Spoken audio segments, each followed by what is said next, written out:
Where does this victory rank in terms of career highlights, being able to get it done in Vancouver in Canada?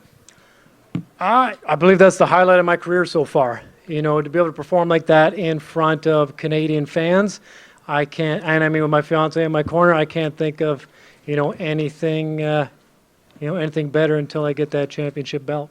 I know if you had it your way, you'd be fighting at lightweight, but I know this was another featherweight fight, but it was a process to get down. How did you feel in there? Because it looked like your size and strength played a good role in this win tonight. Yeah, now that, especially having fought not too long ago in February, staying at 45 is not a problem. It's just if I take like a year off, like we're not able to get a fight, then it's hard for me to get back down to 145. When I stay active like this, and especially my fiance has been in my corner now, and she takes care of my food for me. So before, maybe I'd go on little binges here and there, but with her in my corner, 145 is not a problem at all. Anything about Blake surprise you tonight?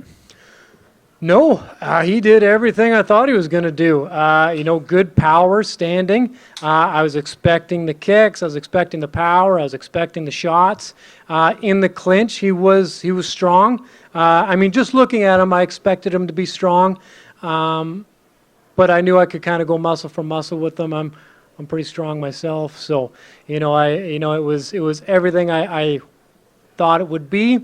And we're just going to grow from there. I felt like my technique was on point.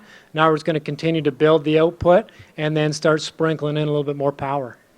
How much did you feed off the crowd tonight, having the Canadian support? 100%. I've never felt a crowd like that. I mean, my first fight in Toronto, it was a haze. I took the fight on super short notice. And that was super quick. Oh, you're talking the other Toronto fight. I was thinking BTC when you had that quick fight. Oh, yeah, no, BTC was awesome too. But yeah, when I fought Diego Ferreira, again, it was all a haze because I hit so fast. I had to cut some weight, and I just kind of rolled in the cage. Had no idea who was fighting. So this one I got to sit back and enjoy it, and it was awesome. I mean, starting at the ceremonial weigh-ins, I wasn't sure. I've generally been the away guy, so it's like everybody's gonna boo, and I got to go stand here and do this. But walking out to the Canadians, it was amazing having them all cheer. And I raised my hand up and I put it down. I raised kind of get to control the crowd a little bit, and everyone cheered for me. It made me feel amazing. Do you think Blake underestimated you at all tonight? I think everybody underestimates me generally all the time. My UFC record doesn't represent my skill set much at all. So, which is great in the sense of people underestimating me, but now I'm putting everything together better. This 145-pound class is getting much easier to cut down to, so I think we're going to see my true potential now. And just last one from me, Diana Belbita, your teammate, getting the victory as well. How much did that sort of give you a little boost going into the fight? Because I know she's been putting in a lot of work at your gym.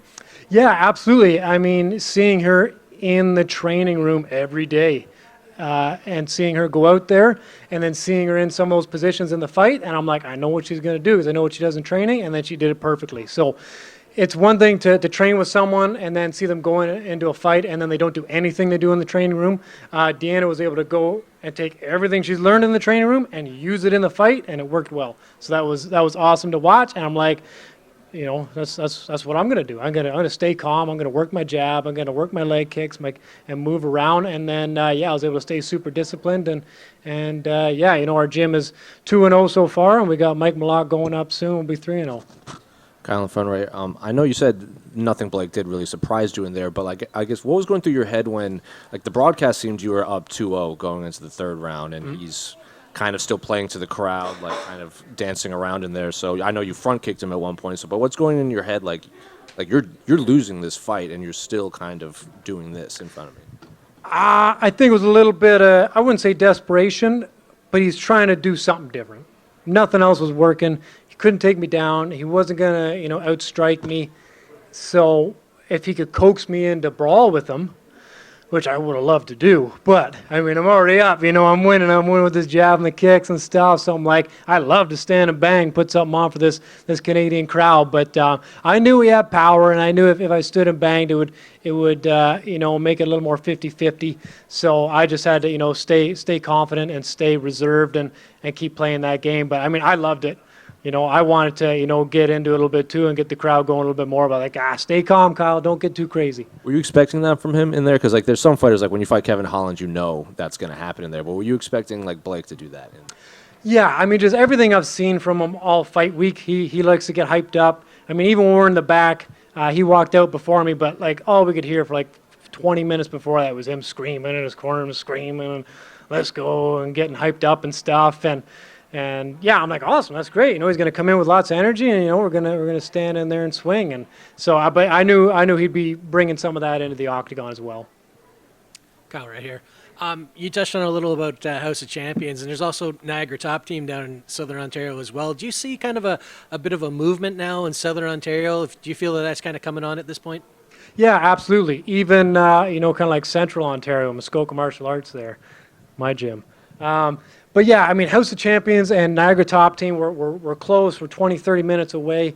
And we got so many fighters right now. We got, Anthony Romero is going to be fighting, for the PFL. We had a bunch of guys fight for the BFL last night.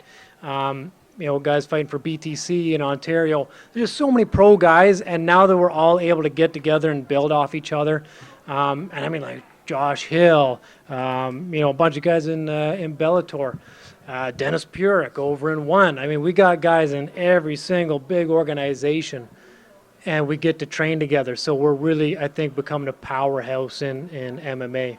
Fantastic to see. And last one for me. I mean, Blake was unbeaten prior to tonight. I know he had the draw, but does that kind of make another feather in your cap and to take away his unblemished record? Absolutely. I think that helps me steal his hype. I mean, he had a lot of fans. He had a lot of hype. Some people might say he's a good-looking dude. He's going in there. So I'm trying to steal everything from him, right? I can't take the hair, but I could take everything else. So, yeah, I'm glad I could take his first loss.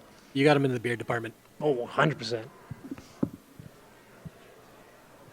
Kyle, first time you got a win since 2019 against Polo Reyes, obviously with the draw last time out against Do Hoo Choi. What was the mindset like coming into this fight, having it been so long since you got a win in the octagon last? I didn't necessarily feel that. Against Do Hoo Choi, in my mind, I felt like I won. In England, I felt like I won. I mean, obviously, it wasn't on the scorecards and all this and that, but I felt confident in myself and my performances, and I knew it was going to be minor changes to change that draw to a victory. So I wasn't too concerned about it. I was gonna go in. It was gonna be me and Blake tonight. I was excited to be here in Canada, but I was gonna go in. I was gonna do everything I've been training for, as if nothing else mattered. Thank you.